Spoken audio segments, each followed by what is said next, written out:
Thank you so much for coming on the Arcade Attack podcast. It really is a proper honour to have you here. You know, you've been involved in so many of my favourite games growing up. A huge legend, and I know you're a busy man, so thank you so much for coming on the show. My pleasure. Right, I'd like to start off from the early days. How did you get the opportunity to enter the video game industry? And do you remember the first ever game you worked on? Yeah. Well, I guess I mean all I ever wanted to do growing up is I wanted to make video games. I loved video games, playing video games. My first system was Pong, and once I got an Atari 2600, it was kind of a life changer for me, and I got more and more into programming and playing games and making my own games, and that kind of continued all through high school, and I knew that that's what I wanted to do, but there weren't really any degrees or anything, for that at the time. And my parents were a little bit worried about me with a video game career. So they said, why don't you go to college and get a degree in computer science, and then you'll have something to fall back on when that doesn't work out. And so I went to school and I got my computer science degree, and came out of school and immediately wanted to go work in video games, and answered an ad in the newspaper, which is what we did back before the internet, and to find jobs. And so I went and interviewed in San Francisco at this place called FM Waves, and they were a clip art company, and the clip art wasn't going very well, so they had a bunch of artists, but they got a contract to do a game, and so they needed a programmer and hired me as the programmer, and we started working on this Atari Lynx game called Gordo 106, the mutated lab monkey. I haven't heard of it, I'm afraid, sorry. Actually, it's strange. It's rare. You never really hear about this game. But recently there's been some kind of weird, I don't know, these people are, I don't know why they're fascinated with this game, but because it's really bad, but they've been like speed running it and stuff. This terrible, nearly unplayable platformer, called Gordo 106. So, and I just got a tweet the other day from somebody saying, "Oh, they're gonna run it for this. They're gonna do a speed run of it for some charity event or something like that." So, like, it's crazy how they find these old games and they kind of fall in love with them. I'm not really sure why. Yeah. Anyway, I worked on that game for just a short while, but it was a great introduction to the video game industry for a lot of reasons. But the biggest reason was that my paychecks started bouncing, and the company was going out of business. So it was a real introduction to the video game industry, not only because it was the first thing that I was working on, but also, the instability of the video game industry really came to light instantly for me. And so I left and then went and worked at a company called Iguana Entertainment. So that my first experience was working on this Gordo 106 mutated lab monkey. I didn't finish the project. I started all the coding, and then I left, after like 4 months or 5 months. And the game, a different programmer came in and they finished the title. Yeah. And it did get published on the Lynx, and eventually got published on the Super Nintendo as well, I believe. Oh, nice. How would you be with speed running on that game? Do you reckon you could give your fans a run for their money, do you think? Oh, no way. No, I mean, I haven't played that thing in so long. I have no idea how to even play it anymore. It's, this is a game from like 1990, 1991, somewhere right in there. So it's an old one, that's for sure. And I haven't played it since then, 30 years almost. Brilliant. Iguana Entertainment, I mean, they are a big company. Correct me if I'm wrong, but I would probably say their biggest title maybe was Era the Acrobat. How did you get the opportunity to work there then? And was it a lot different from your previous company? And how do you reflect back on that particular company in your career? Yeah, well, Iguana, I mean, really what they're most known for is NBA Jam. Oh, sorry. Yeah, you're back. Yeah, of course. And I worked on that just slightly, before I left. But, that was a really great time for me in a real incredible time in the video game industry. Because this was right around the time of Doom and I was working on doing Sega Genesis stuff. I had, gone from this company that was, FM Waves that was kind of falling apart, and then come to Iguana, and they had a lot more stability, sort of, but they kind of had their job opportunity there was not that great. The first thing I was doing was I was converting an arcade machine called Super High Impact Football, which is American football, kind of like NBA Jam, but for football. And he said, well, I got a job for you, but it's not going to be easy. You have 3 months to finish the project by yourself, and you're converting an arcade machine to the Genesis. And I did it. And I was about a month in, and I was kind of taking my time with it or whatever, and I wasn't really that stressed about it. And the president of the company, this guy named Jeff Spangenberg, he said, what do you want to do here? What do you want to do with your career? Because this is a great opportunity for you, but you don't seem to be caring about it that much. Wow. And he was kind of right. I was just it was a job. It wasn't a passion project or anything like that. But I realized then that, if I'm going to take making video games seriously, then this is an important thing to start taking seriously and starting putting in a little extra effort. And I did, and I finished the project in 3 months. And it was published by Acclaim Entertainment, and Acclaim was so excited and impressed that we had finished this conversion on time and on budget. And the other company that was doing the Super Nintendo version, they had barely even gotten anywhere. And anyway, they were super impressed with us, and they gave us a bunch more work, including eventually NBA Jam. But after I had done the Super High Impact Football, then we started working on a couple other things, including Arrow the Acrobat. Yeah. And that was really my first project that we had much more creativity in. This was that I was involved with, all along.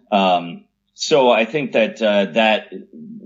that feels more like, quote unquote, my first game than other games. It was a big title, wasn't it? And there was a lot of platformers at the time, obviously. What do you think of Arrow the Acrobat? How do you reflect back on him as a character, and what's your views in the game looking back now? Well, I learned a lot working on the product. I think that, I remember it pretty fondly. I also remember that one of the biggest things I learned is that you can become an expert at your own game. And so we made it really, really hard because we were used to playing it over and over and over again. We kept making it harder and harder.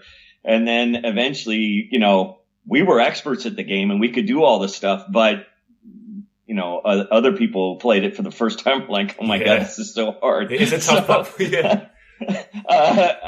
anyway, it was good learning experience. We worked close with the kind of the brainchild. This was a brainchild of a person named David Siller who worked at Sunsoft. This idea for this acrobatic, bat that was for the platformer.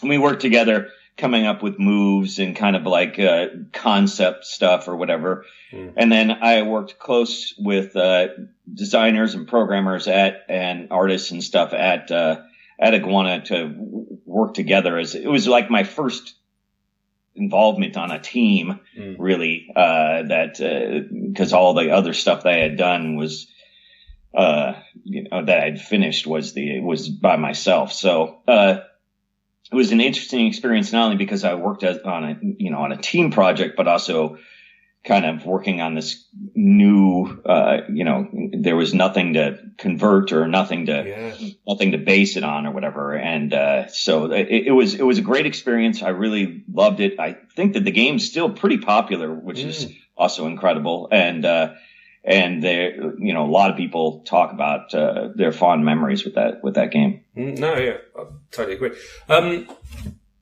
Obviously, there's lots of now reboots and relaunches of platform characters, like I'm thinking Crash Bandicoot, Sonic Mania. Do you think there's a space now for a new era of the Acrobat? I think it'll be its third installment. I think there was 2 games, isn't there, in the series? Would you ever like to see Era come back, and would it ever be a project you'd ever take on personally? Honestly, I've never even thought about it. All right. I think that the rights for it are like a little bit screwed up, because I believe that they were with this now defunct company, Sunsoft. Now, who owns the rights now? I'm not really sure. I'm sure that they got bought by somebody. That would be a tangled mess. But sure, I'd love to see more Era of the Acrobat stuff, and I'd be involved, but I don't think that I would make it like my main project. I would be happy to consult or do some design consulting or whatever for it. That would be fine. But I'm never going to go back to platformers. It's just not really my bread and butter anymore. Yeah, no, of course. You moved on. I take that. I can't believe I forgot NBA Jam for Iguana. Did you say you worked on that game a little bit? I did, just briefly. At kind of the beginning, a couple months of the project. And then the company moved from the San Francisco Bay Area down to Austin, Texas. Yeah. And I didn't want to move to Austin, Texas. So I left the company at that time and started my own development company with a couple of the artists that I had met at FM Waves, and got contracts from David Stiller to do a Sunsoft title, because I had just done the Aero Acrobat stuff. And I got another contract to do some quarterback club games, some sports video games from Acclaim, because I had done the super high impact football for them. So, it was at the start of Blizzard North then? It was. Wow. I mean, absolutely incredible. Was it sad to leave Iguana Entertainment? Do you mind me asking why you left? And did you always have it in the back of your mind to start your own company? Was that always a massive ambition for you? No, it wasn't a vision of mine to start my own company. But I was young and naive, so I figured why not. But yeah, it was tough to leave Iguana. And for probably 2 years after that, I was like not even quite sure I had made the right decision. Wow. Because Iguana really flourished after they had NBA Jam turned out was a big hit for them, and they were doing really well, and they had nice houses and were making good money and things like that in Texas. And I was like, man, I don't know if I've made the right decision here. In the end, hindsight's 20/20, and I think I did. But at the time, for a while, it was really tough. I was quite sure that I had made a bad choice. Wow. I mean, I suppose it's no point looking back in the past, but could you imagine how not just your life, but the gaming industry could be different if you didn't leave Iguana, if you stayed there? It could be a completely different landscape. Yeah. Absolutely. Yeah, it would have been totally different. Absolutely amazing. I mean, I think it's, again, correct me if I'm wrong, but I think it's quite easy now to say that Blizzard North, huge company, rightly regarded as one of the biggest and most important game developers of all time. But when you first started the company, I don't suppose it was quite that easy. It didn't just click and it was churning out gold straight away. So how was the earlier years in Blizzard North? You made a few little hints there. It wasn't all sunshine and rainbows. Yeah, it was difficult. I mean, we were doing work for hire stuff, right? So it was, we were doing this Game Boy and Game Gear, handheld football games for Acclaim. And we did, a superhero fighting game on the kind of a Street Fighter superhero game on the Genesis, and so like we were doing these things to kind of pay the bills and bide our time and hopefully get an opportunity to work on a project of our own. And we would go and pitch. We like printed out, and they were in little folders, like you would hand in a book report kind of thing, like 3 or 4 ideas that we had. We would go to trade shows and we would pass them out, meet with publishers and pass them out and try and get some of our, dream titles created. And we got rejection after rejection after rejection. So wow. It was tough. It was tough going at first, and then we're barely making ends meet, barely paying the bills, and the company is, kind of small and struggling and whatnot. And then, Iguana's making good money with NBA Jam. It's like, woo, guy, I don't know if we're doing this right. But, that all kind of changed. Yeah. Once we met Silicon and Synapse. Yep. Yeah, of course. I'll talk about it. I mean, there's probably a few listeners now that are not familiar with the difference of Blizzard North and Blizzard Entertainment. How were you exactly involved in these two companies, and how would you describe how they're interconnected as well? Well, they were two development companies. Yeah. They were doing titles, some original titles and some work for hire stuff, or at least Blizzard Entertainment wasn't. Blizzard Entertainment wasn't called Blizzard Entertainment at first. It was called Silicon and Synapse. Yeah. And so they, which by the way was just a terrible name. It was, wasn't it? And so they were, we were working on this, like I had said, we were working on this title for Sunsoft as Condor was the name of our development company.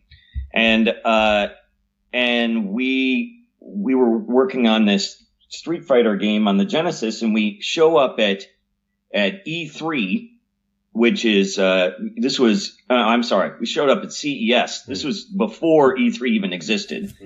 And we would go to the Consumer Electronics Show, which is a big electronics show here in the US. Yeah. But we would be like, it was all electronics. It was car stereos and refrigerators and like any kind of electronic device, televisions and things like that. And then the video games was one section of this gigantic show. And so we would set up our booths next to the car stereos and get blasted out. That was funny. We would get blasted out. The video games would get blasted out by the stereos. But so we show up at the Consumer Electronics Show, and we're going to show off our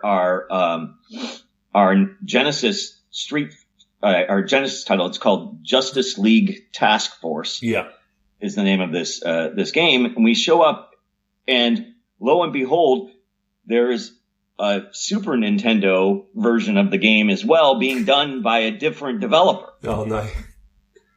And so the company Sunsoft had hired us, when they said, oh, we've got this list of games that you want, which games do you want? There's 3 or 4 titles. They tried to convince us to do the Aerosmith game, but I wasn't having it. I wanted to have the DC fighting game. Of course, yeah.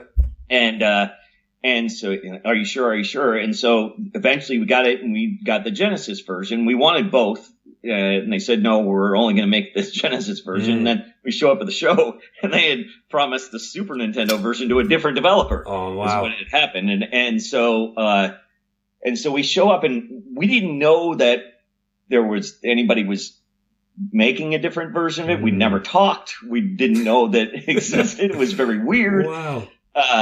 And the games were strangely similar, which was really weird. And even the art was a little bit similar, and a few of the screens and stuff. It was it was really strange that when they were like this. And so we really got to kind of know these guys and started getting to know them better. And they said, "Oh, we are working on our first PC title because we love PC games and we're going to make, we want to make, that's what we want to do eventually." And, so would you want to see the PC game? I said, "Sure. Yeah. We love PC games too. That's what we want to do. We're pitching PC games to everybody." Kind of thing. And we've got some that we're pitching, etc. But I'd love to see yours. And so we went and looked at it, and it looked really great. It turns out to be Warcraft 1. Oh, wow. And it was really impressive. And so we said, "Oh, well, let's keep in touch or whatever. And I hope it goes well for you." And then later, kind of in the fall, that was kind of like springtime, maybe early summer. And then later in the fall, as it got closer to Christmas, we saw some preview in a magazine or something like that. And I called up Alan and I said, he goes, "Oh yeah, we got bought and we changed our name to Blizzard." And, we're finishing up Warcraft 1. And I said, "Well, some of the guys here, they would love to play it and beta test for you if you need any testing." He's like, "Yeah, sure. I'll send you some build or whatever." And so we got to play. And as we got to talking, I said, and he goes, "Oh, so we sold our company. We're called Blizzard now. And we're working for Davidson and Associates, which is this, educational gaming company. But they were kind of, at the time, like the number one educational gaming company in the world. And they were kind of diversifying. They were going to start breaking into regular game entertainment rather than educational." Yeah. And so they started with this Silicon and Synapse developer who had won awards for their rock and roll racing game. Yeah, good game. And so they said, "Oh, we're going to acquire these guys and we're going to start making regular entertainment." And so as I was talking to Alan, he said, "And we're looking for other developers to make titles for this, label or whatever." And I said, "Well, we got a great great PC game idea." He said, "Okay, well, we'll listen to, you can pitch us. Yep. After we're done with Warcraft 1, we'll come up there in January and you can pitch us." And so they came up after Warcraft 1 and we pitched them Diablo. Wow.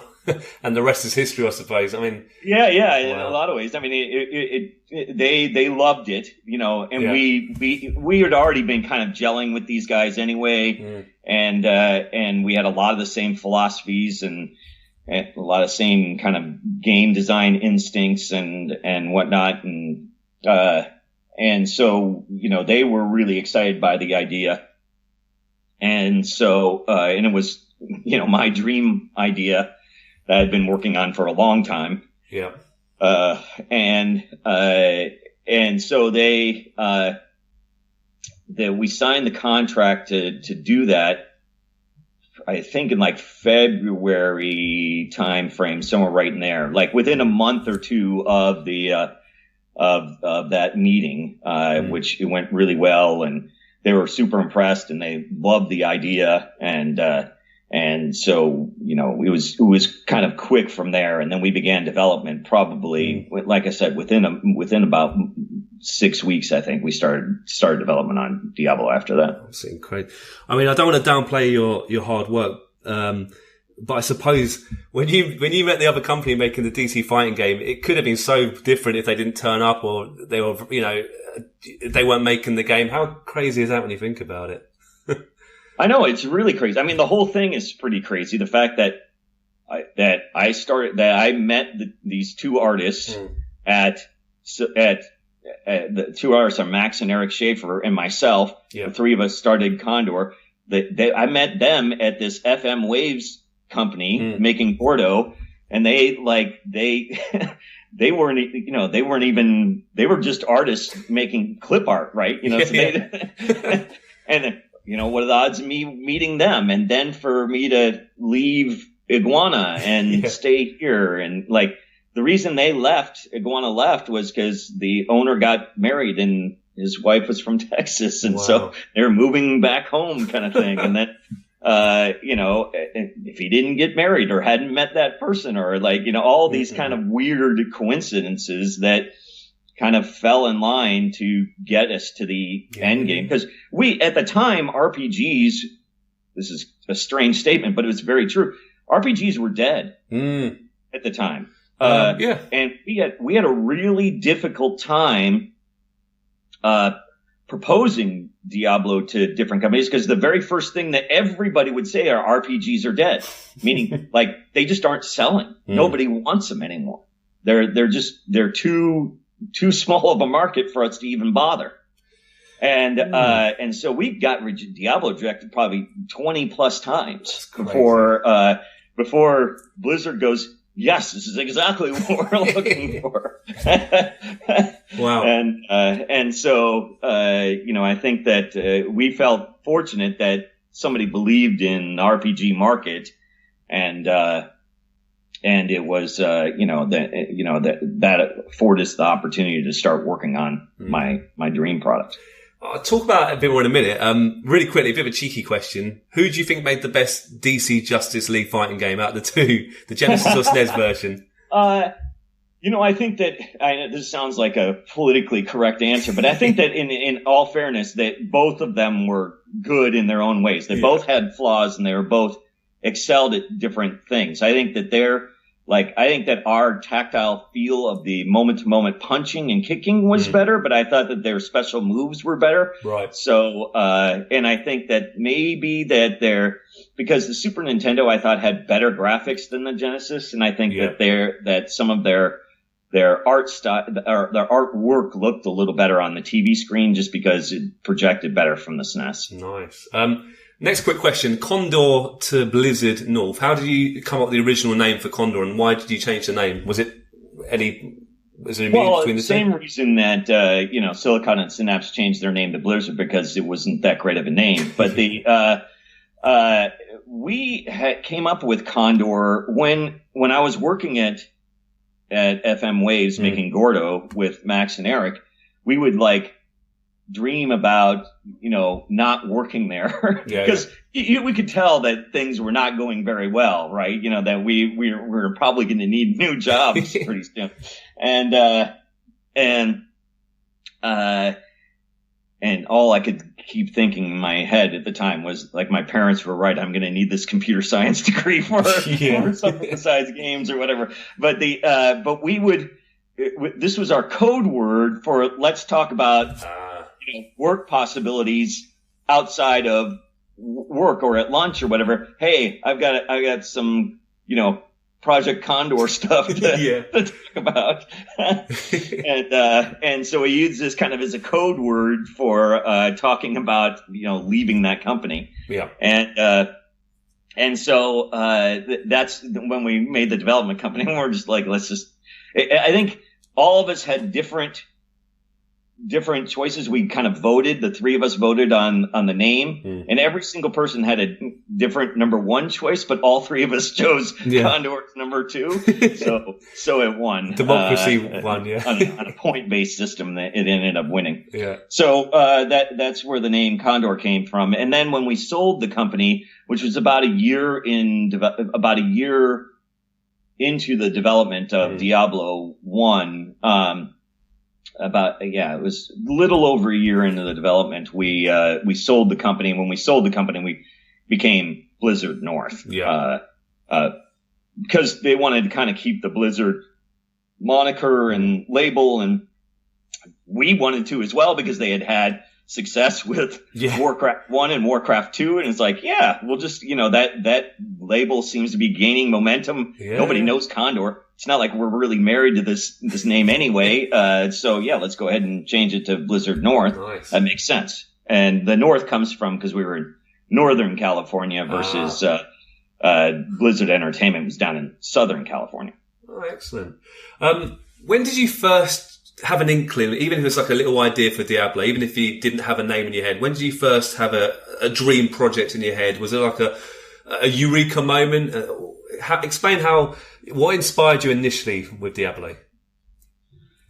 Well, originally, the Ultima games inspired me Ultima, yeah. probably the most, and maybe a little of like Wizardry and Ultima. Those kind of games. Those games really were the biggest inspiration. I started designing Diablo when I was in high school, when I was about 16 or so, and started writing down all these ideas on how to create a role-playing game. And then it got heavily influenced when I went to college in the mid-'80s and started playing roguelikes. They're called roguelikes because they come from a game called Rogue. And I started playing Rogue, and I loved this game. and it was, you're the at character, and you're fighting the letter K and things like that. Yeah. But the graphics were all just kind of ASCII letters, and but I loved the games, and I played quite a few hours of that at the university in the computer lab on the Unix machines, and then there were other kind of versions of this game that became popular, and I was a big Tolkien fan, and I want Lord of the Rings, and so I started playing Moria and Angband, and just kind of take me back to that, and that's really the inspiration for Diablo comes from those games and the influence, and then eventually, when we were pitching new game ideas, as the three of us, Max, Eric, and myself, the three of us were like, okay, what kind of game do we want to make? And I said, well, I've always wanted to make an RPG, and this is the idea behind it, and these are the games that I played in college, and I think that we could do an updated version of those games with really cool graphics, but still kind of keep the cool parts of it, which were like all this randomness associated with it. And you play the game over and over again, and it's never the same game twice and all that stuff. And I got a great name for it. And it's called Diablo. Yeah. And the name Diablo comes from when I was in high school. I was going to a high school right at the base of a mountain called Mount Diablo. Wow. Here in the San Francisco Bay Area. So the name came, I didn't speak any Spanish when I moved to California. And so I was going to school there. And then when I found out what the name meant, I'm like, ooh, I like that name. I'm going to use that in a game someday. So the pitch was always called Diablo. Yep. And the game concept originated in high school, but kind of morphed quite a bit, especially when I was in college, playing all of those roguelike games. And then the pitch was basically a modern day version of a rogue game. Oh, it must be so good to look back and think your ideas back then, you turned into such a huge, not just a game that you love, that so many people love. It was a critical and commercial major success. You must pinch yourself sometimes. Oh God, yeah. It's incredible to me that it's weird because there just were not as many games then. That's also a big factor, but it's weird to me that I was involved in such a gigantic project. It's still a little surreal, even though I was part of it and it was an incredible time in my life and I loved every minute of it. Still, sometimes you just can't explain how things happen. Again, so many things had to line up for it to even exist, and then for it to exist in the way that we made our decisions. And originally, Diablo was a turn-based game, right? Oh. And because the roguelikes were turn-based, and then to decide to make it real time is, a giant change. And then it was single player until 6 months before we shipped, and we invented BattleNet and made it multiplayer. There are incredible things that happened during the development of the product that made it so different than the way it started out to be. But they were all great decisions. Yeah, no, can't deny that at all. Why do you think it struck such a chord? You said earlier that RPGs weren't really the in thing. but obviously it struck a chord with gamers. Why do you think it was so? It was met with such huge sort of success. Well, I think that largely RPGs had become. There were two big differences. One is that RPGs mainly focused on party play. So you were like one of 6 characters, and so they were kind of turn-based and slow and plotting, and there were like hints of real-time games that were like that, that like a Eye of the Beholder, which was semi-real-time kind of thing, and so there were.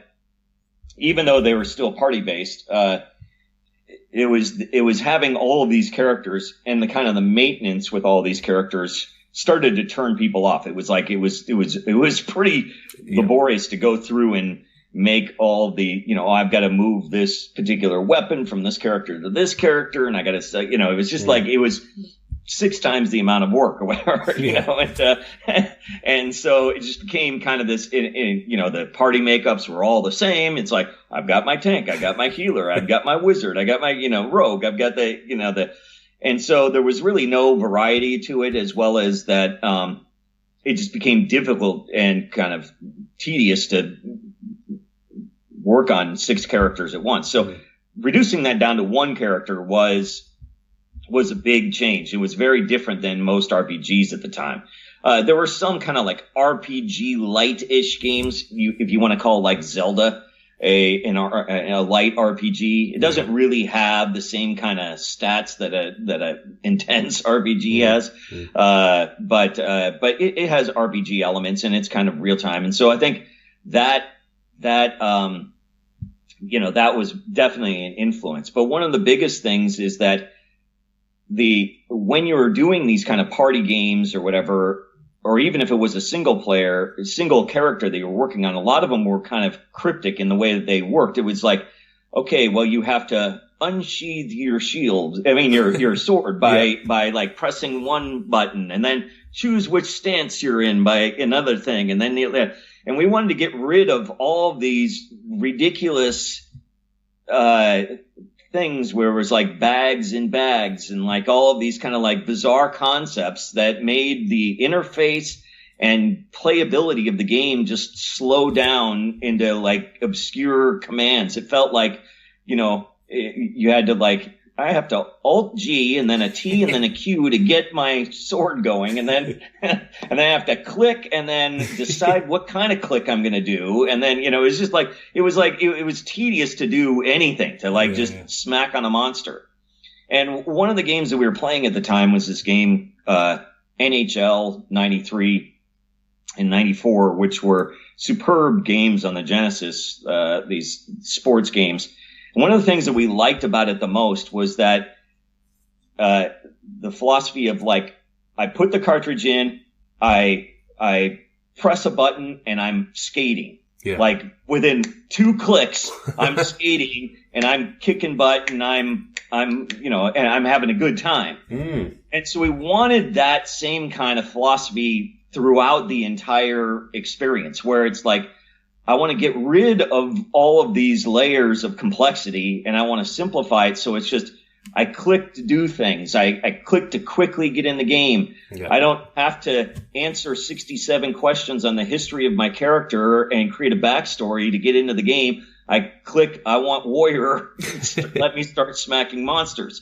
And so that was kind of the idea that we wanted all along, was to get you right in and get the action happening as soon as possible. And that was kind of the design philosophy from the get-go, is to go away from RPGs we're stuck in not only multi character things, but also we're not action oriented enough. We're not quick enough. We had too many layers of complexity that just were unnecessary and not really fun. I love that. Would you agree then, David, that your previous work on the console market was an influence on Diablo then? Would you agree? Yeah, absolutely. And then, most PC games before that, maybe, the people didn't have that past experience in the other kind of areas, possibly. So maybe that's one reason. Do you have a personal favourite character and class and weapon within the Diablo universe? It can be with any game. It doesn't have to be the first Diablo. Tough question. That is a tough question. I mean, I'm probably still. I think the most fun I have is with the barbarian. Yeah.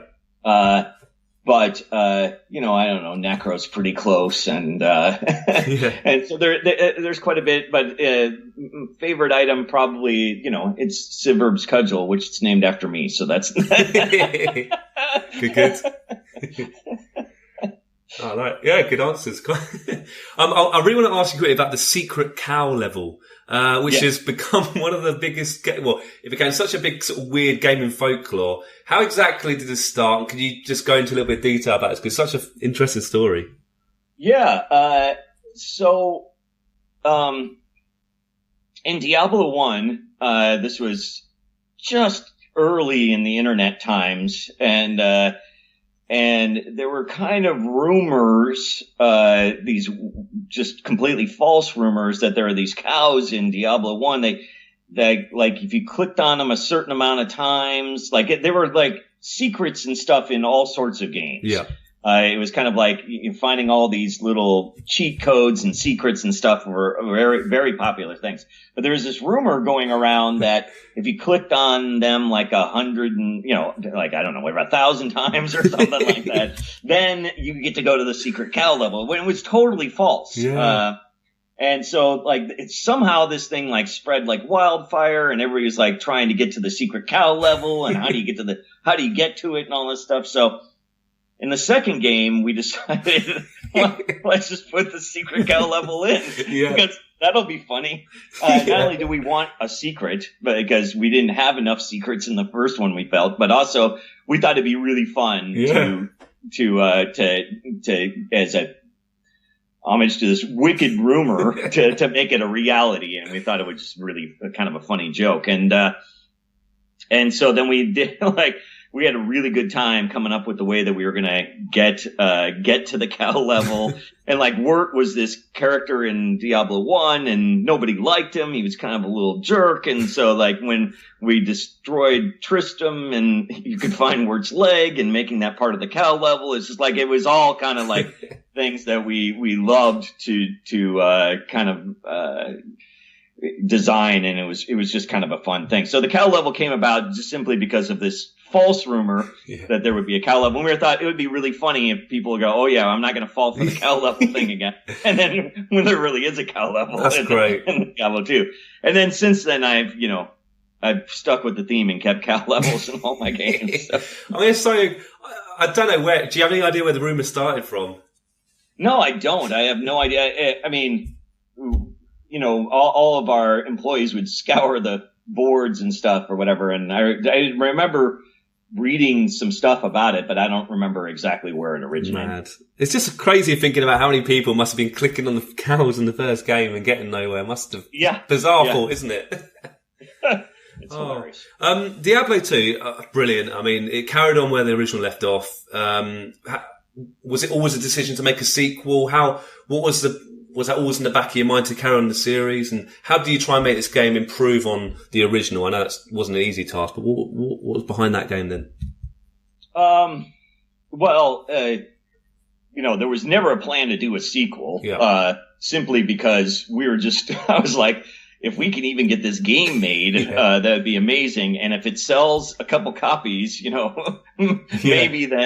maybe someday we'll be able to call ourselves a real development company. So it was never really our intent that we were going to make, I had a long series planned out or anything like that. It was always just let's make Diablo 1 and hope and pray that it works out. And obviously we were pretty devastated that within a few months that the game became so hackable.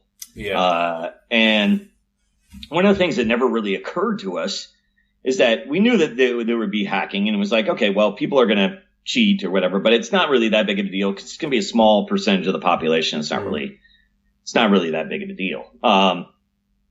And then we completely forgot about the fact, well, the hackers, the cheaters, can just upload their cheat and then everybody can cheat. Like we didn't like, oh my God, they can just create a website where people can download this thing or direct them to a website where they're all of a sudden everybody's cheating. It's like, oh my God, we didn't even think of that. Yeah. And so it just became rampant, right? It was everybody was cheating. It was tough. Anyway, so we said after Diablo 1, we were like, there was a bunch of stuff that we didn't like about Diablo 1 that we wanted to change and make better.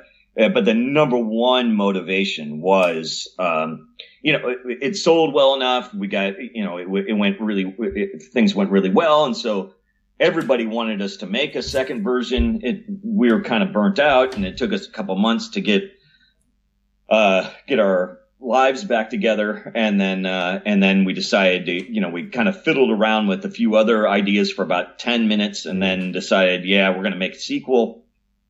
And, but the number one thing, there were a couple things that we didn't like about Diablo 1. Number one was we're going to try and fix the cheating as much as possible. And the only way that we're going to do that is to convert the game from peer-to-peer to client-server and control the servers. And that was the only way that it was going to happen. So that was really a giant motivation. Then there are other things that we didn't like about it. It was like, people didn't like all the loading screens. And I was like, okay, well, let me think about how to do this. Okay, now I've come up with a way that we can make it so that there will be no loading screens. Oh. And then it was really sucked to have to walk across the town back and forth, especially out to the witch and stuff like that. So let's put it running. And all of these things kept kind of growing and growing out of some of the things that we didn't like about Diablo 1 that we felt could be improved and improve the experience. And then and so that's really kind of the basis for where we decided to go after Diablo 1. And so the intent to do one was very early after we had finished the first one and had some success and a little bit of downtime. And then that was our focus for the next several years. Good on you. Good on you. What are your views on Diablo 3? What do you think about that game? Well, it wasn't the game that I, had designed or worked on at Blizzard North. But I thought that it was a fine game, and it became quite good after especially after the expansion or whatever, and some of the changes that they made.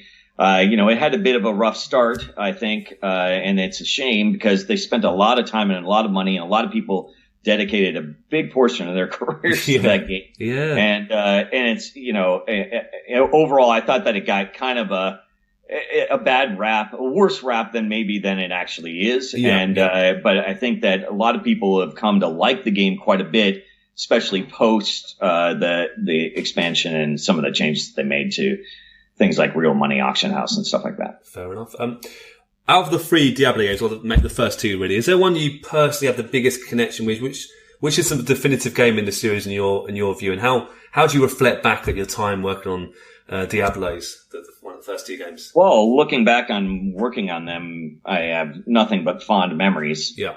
In a lot of ways, that's all I ever wanted to do, and that I wanted to work on Diablo forever, really. And so I had I still do have very, very fond memories of that. Asking to choose a favorite is a little bit like asking what's your favorite child. Sure. It's I think both of them shine in different ways, and to be able to create my dream game that I had worked on for since I was 16, that was just such an amazing opportunity with Diablo 1, and I was super proud of the way that it came out, and to kind of break all of these barriers where it was you could play with people over the internet right out of the box, and you didn't need a service or anything like that, and having this real time random generated world or whatever was amazing. And then with Diablo 2, I felt that we really kicked it up a notch, and I loved all the different classes, and we, the technology was so much better, and the client server model, and all these things that I thought that were just so much better than were improvements on Diablo 1. Yeah. And so I think that it didn't exactly have the same atmosphere as Diablo 1. Diablo 2 I didn't think did. But that's okay. It just makes it different. And so I think I largely prefer the dark, gritty atmosphere of Diablo 1 to Diablo 2, even though a lot of people consider Diablo 2 dark and gritty. But I think Diablo 1's even darker. And so I prefer that the most. But I think that overall, I think that Diablo 2 is probably a better game than Diablo 1. Fair enough. Would you ever like to see Diablo 4 released? There's always rumours now and then. And would it ever be a project that you could ever see yourself being involved in? Or do you reckon that ship is sailed now? Yes, I would love to see a Diablo 4. I can pretty much guarantee we're going to see a Diablo 4. Diablo 3 is selling too well. Yeah. Too much money for there not to be a Diablo 4. Yeah. So, Blizzard is in the business to make money, and that seems like it would make money. So, I think that Diablo 4 will happen. When it'll happen, if they're working on it, I have no idea. Yeah. But I would imagine it's going to happen. As for whether or not I will work on it, yes, absolutely. I think that going back to Blizzard someday is something that that Blizzard and I have talked about in the past. It's never really been the right time for either one of us, but maybe the stars will align and I'll go back and work there someday. Good on you, David. Again, bit of a personal question, but can you explain why did you end up leaving Blizzard North? Because you obviously set up the company. It took a few years, but it turned into one of the most respected developers in the world. Why was it a tough decision to leave? Yeah, I mean, it was very tough. But we felt like the owners of the company, so we had been kind of through, Blizzard had been kind of through a little bit of a rough patch where, Davidson and Associates, which was the original owners of Blizzard and Blizzard North, they ended up selling the company to this company called CUC, and CUC also bought Sierra Online at the same time. Yeah. So they bought Sierra Online and Davidson Associates, which Sierra Online at the time was like the biggest publisher and number one PC publisher, and then Davidson was number one educational PC gaming company. So they kind of bought both of these at the same time, and then CUC ended up merging with this other company called HFS, and then they changed their name to Sendent, and Sendent became one of the biggest, most corrupted companies in the history of Wall Street. And they got busted. It was basically, I don't know if you've heard of like the Enron of the 90s, basically. Yes. Was the Enron of the 90s was Sendent. It's still, for a long time, it may not be the case anymore, but for the long time, for 20 plus years, it had the biggest single sell-off of a single stock in history in one day, where the stock went from like 46 to 6 or something like that. So, anyway, it was all their numbers were completely fabricated. And so it was, they were caught, people went to jail. It was bad stuff or whatever. Anyway, out of the ashes of that, they sold the company to this French company, this French utilities company called Vivendi. They wanted to go away from being a utilities company and into a communications company. So they started buying up all sorts of communication things all over the world, and racked up the biggest debt of any company in the history of European businesses. That's insane. And bought Blizzard during this, fire sale, basically, from the CUC stuff, or for the Sendent stuff, so we became part of Vivendi. Now Vivendi then kicked out the CEO for running up all this debt, and the company wasn't getting turned around, and they started selling off all sorts of pieces, and so like the ownership for Blizzard was like above us was just this complete disaster for a long time, right? And it made us very nervous, and we had no control or fate or say over anything that was going on. And so we were having a lot of troubles and a lot of arguments with the owners, because they didn't even like these utility guys. Like they were regular businessmen. They were businessmen. Like they were MBA kind of guys that were just looking at numbers and stuff and comparing us to making soup cans, right? We didn't mean anything to them. And so, it was a very difficult time. And eventually we felt like, we weren't going to, we couldn't deal with the situation anymore. It was affecting us personally. And we were having big fights and problems, and we tried to resolve them for several years. And sorry, a fire truck just went by. That's all right. Yeah. A fire sale's gone on.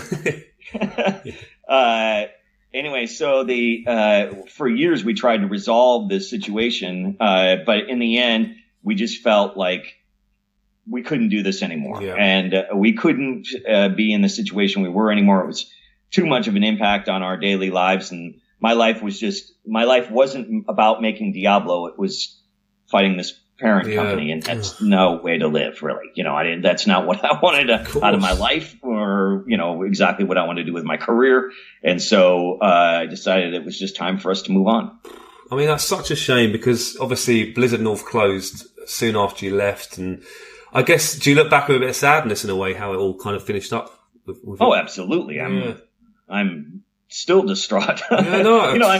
Mainly because, looking back now, and again, in hindsight's 2020 or whatever, you look back and it's like, well, it turned out that Vivendi ended up, keeping it together and ended up working out their differences after still several more, tough years with Blizzard. And eventually, World of Warcraft sure does heal a lot of things. Eventually Vivendi became okay, I think. Like they ended up understanding Blizzard and understanding video games and became decent owners. But for a long time, it was just really tough, right? And it was just really tough to even deal with the situation. And again, when your day-to-day life is so stressful and you're so unhappy, at some point you got to do stuff for yourself. Of course. And you're trying to create video games. You need creativity. You don't want the atmosphere at the top trickling down. It's going to affect everyone, isn't it? Yeah. Yeah, it was. Yeah. It's a shame, isn't it? Because Blizzard North, you built such a huge company with such a great reputation.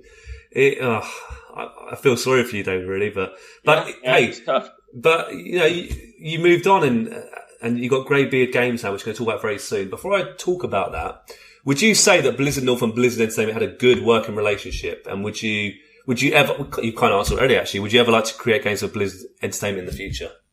Yeah, I thought that we had a great relationship. We got along really well. As well as any two groups that are, I think that in any company where one group is in one building and one group's in another building, it's always building A versus building B a little bit underneath. But together, we didn't really have any kind of big fights between us or anything like that. We agreed on most of the things. We discussed issues. We always brought any kind of issues we had to the forefront and dealt with them.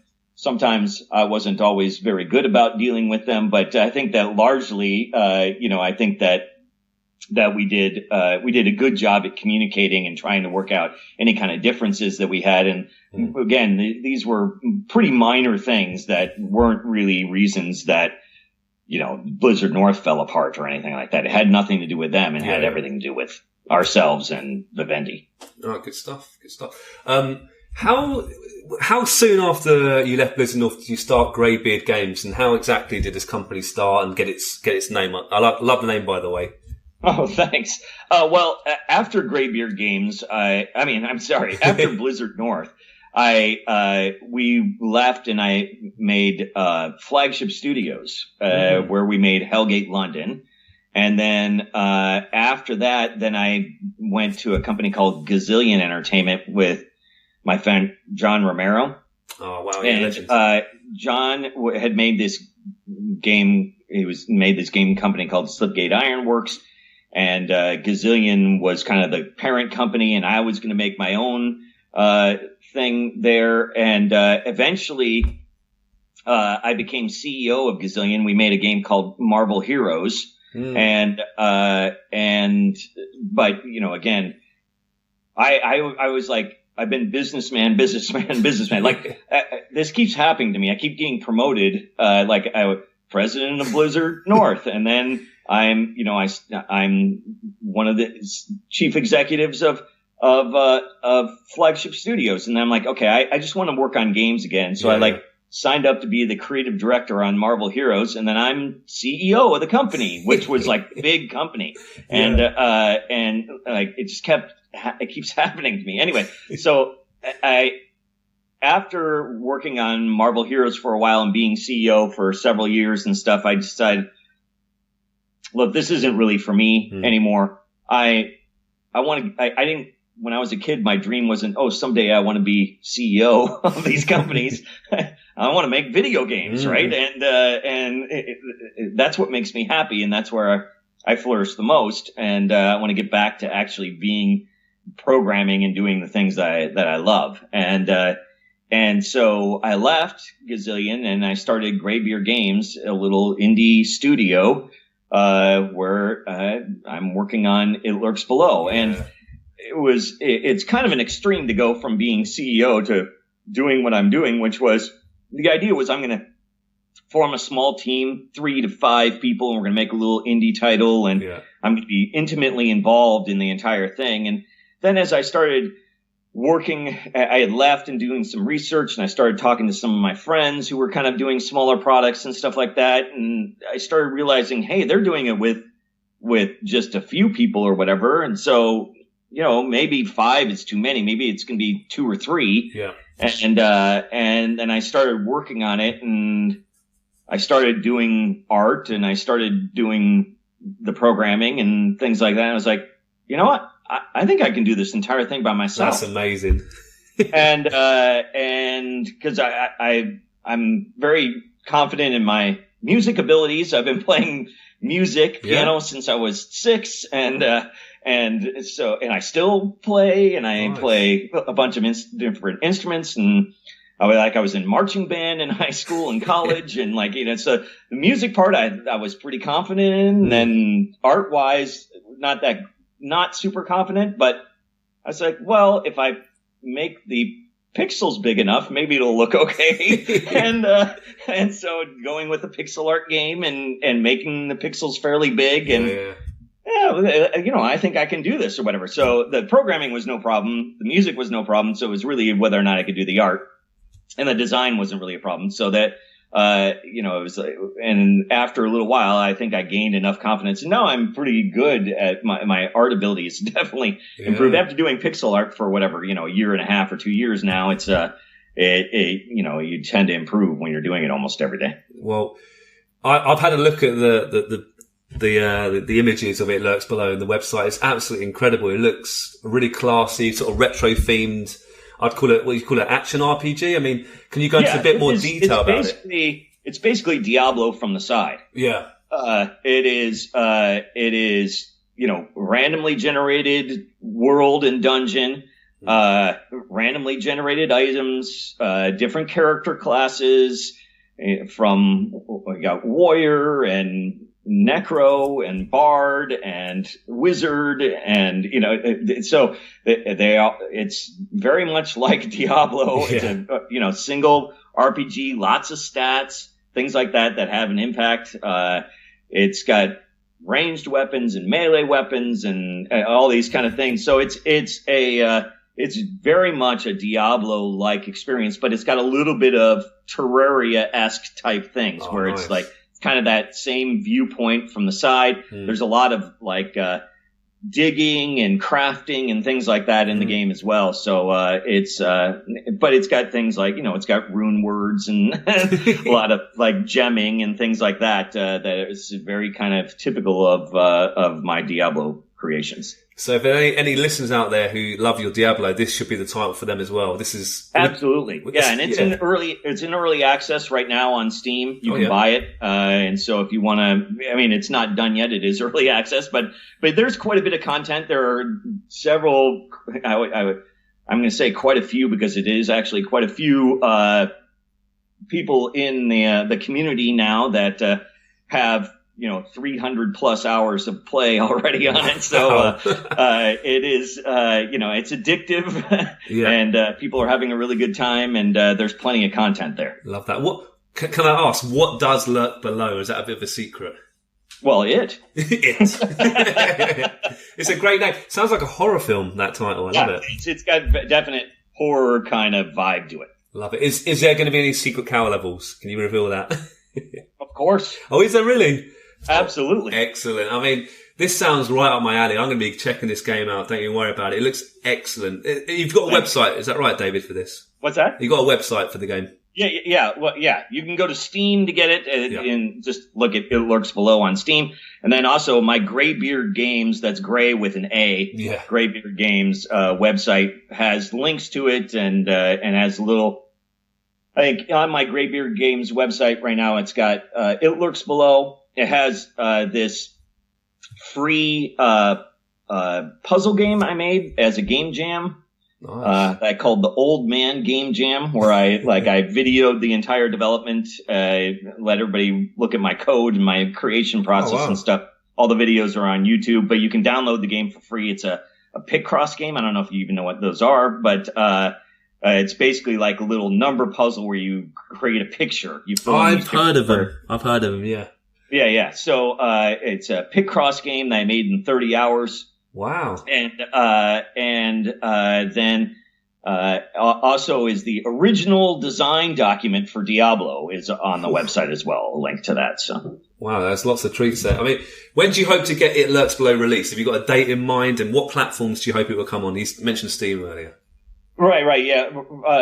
It's PC only at this moment, but eventually, I would like to bring it to all sorts of different platforms. I hope to do not only Mac and Linux, but also to break out and do console things as well. Awesome. But it all depends on how much support I get and how successful the title is and stuff like that. Because I'm doing it all by myself and I'm self-funding the whole thing. So if it sells hardly any copies, then I'll have to probably go get a job somewhere or something. No. I mean, wow. I mean, it must be really weird working on your own project, no one to bounce ideas off. But I suppose it's your project. You can do exactly what you want. It must be an unusual. Has it ever happened before in your career? Just you working on one game? No. Wow. I mean, at the very beginning of my career, like I said, I was the only person on super high impact football, but I wasn't doing design. I was just converting a cave machine, right? So, it is the only time that's been only myself. But that's not really all that fair. One of the experiences that I had with Marvel Heroes was that when the game came out, it was not well received. It was not very good. It was buggy and it had all sorts of issues and stuff like that.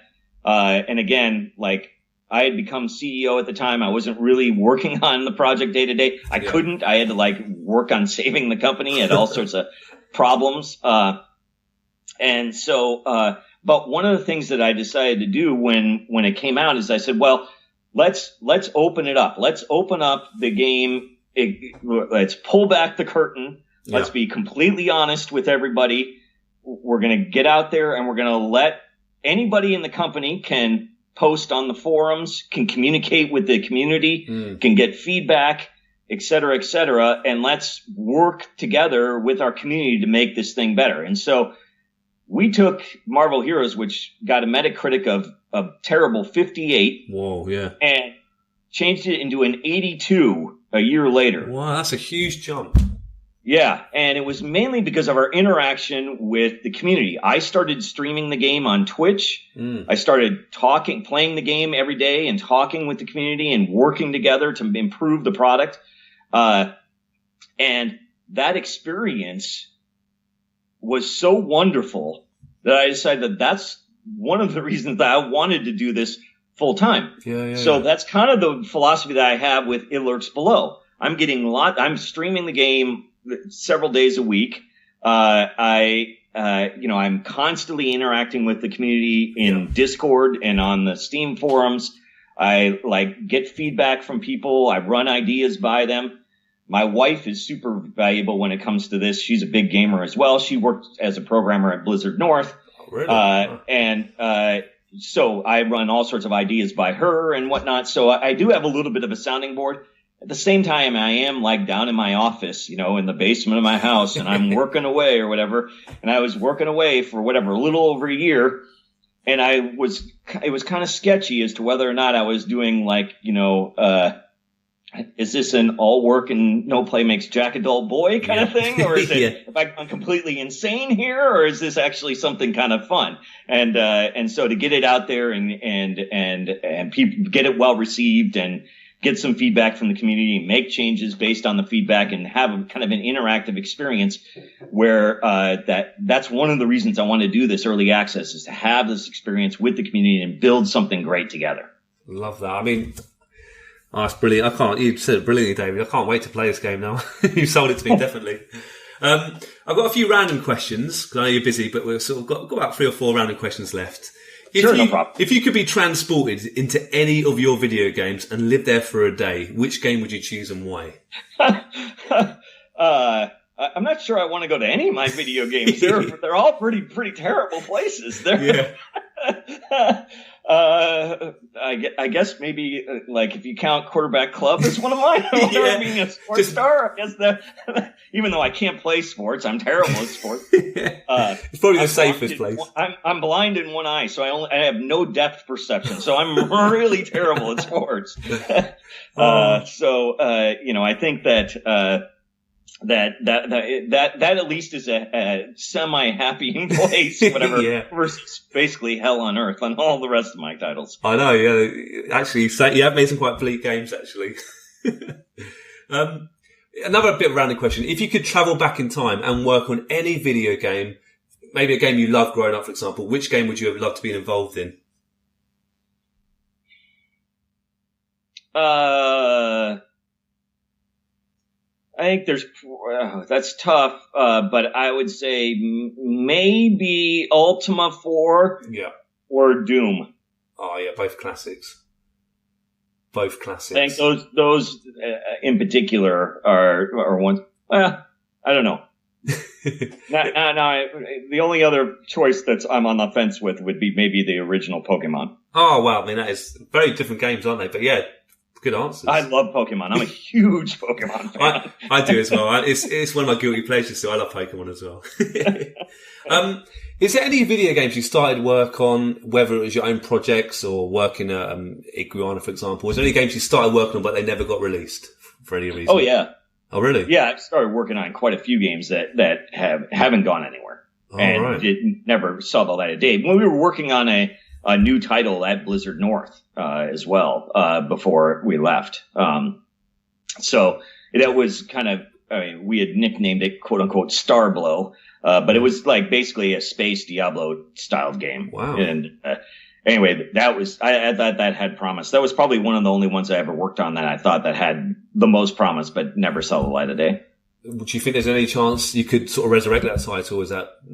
Yeah, absolutely. Yeah. Someday I might. I mean, there were some ideas from that I've used in all sorts of things. There are ideas that I used from our design of Diablo 3, which was an MMO, but an MMO, not like an MMO like World of Warcraft, but an MMO as in massive multiplayer game, but it was still Diablo. So they were it's more like Path of Exile, where there are lots of people playing in the same, but it was different than Path of Exile because there were lots of people in the individual zones and stuff. So, I think that those, some of those ideas I would really like to see come to light someday, as those two in particular. Oh, wow. But I have probably 8 games I want to work on, so I don't know if I'll ever get to them or not. So I think that I have more ideas than I do have time. Oh, good on you. It takes several years to make a game, so I only have a few more of these in me. I'm over 50 now, so it's not going to be all that long before I'm going to retire. I don't know, whatever, in 10 to 15 years or something like that. So, I only have maybe 4 more games in me. Oh, well, I can't wait to see what you produce in the future, Dave. Honestly, you made some huge I say classics. that, but I'm also the kind of person that may never retire. So I don't know. Well, it's still a long ways off. We'll see. Good on you. You mentioned some games already, games that you loved. Is there any other games that you particularly... What are your favourite games of all time, if you could choose maybe 3? That's another tough question. You might have mentioned them already, to be fair. Yeah. I think that Pokemon is definitely right up there. Ultima 4, Doom, and then probably EverQuest. Oh, yeah. Is definitely one of my... I played that game, I think, more hours than any other game. Oh, really? And then probably Angband, which is, kind of the inspiration for Diablo. Good stuff. How about your favourite Blizzard Entertainment game? What would you say that would be? Well, I don't like my own games, so it's not really, that's not a good question for me because I tend to be super critical of my own stuff rather than enjoying it. But I would say the game I played the most hours of was World of Warcraft. I played ungodly amount of hours of that. Yeah, no, I've played it as well. It's addictive, isn't it? It sucks you in that game. Super addictive. It's a great game. It's been a real pleasure, David. I've got one final question, another random one, just to say goodbye. But thank you so much. I ask all my guests this. If you could share a few drinks with any video game character, who would you choose and why? Video game character? Yeah. I think that I would like to have a drink with Deckard Cain. Ah. It's a good answer. I want to know a little bit more about that world and about his history and about how he came into be the position that he's in and stuff. I'd love to hear some tales. So that's, I think, probably the one I would love the most. Wow, that's a brilliant answer.